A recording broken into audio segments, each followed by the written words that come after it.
สบายดีทุกคนมาเบิ่งวิธีปิ้งไก่ของคอยเด้อหน้าตาของมันจะสวยๆหล่อๆแบบนี้นะเอ็นบ่ปิ้งถ้าเฮาบ่อ้อยเฮาอ้อยแบบนี้เนาะปิ้งไก่มันสิบ่สุกแถวกุกเงาแบบนี้เนาะมันสิบ่สุกพอเฮาได้อ้อยเฮาแบบนี้มันก็สิสุกดีเฮ็ดให้ปิ้งไก่ของเฮากรอบหอมแต่ก็รสชาติแซ่บ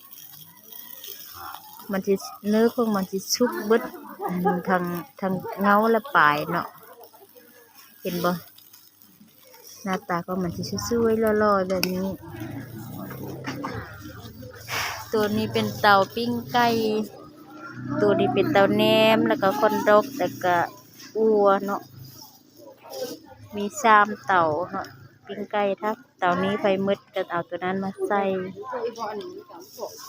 เสื้ออีโลดว่ะ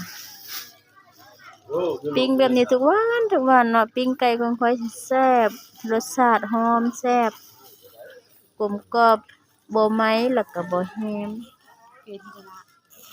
โอ้คล้ายป่า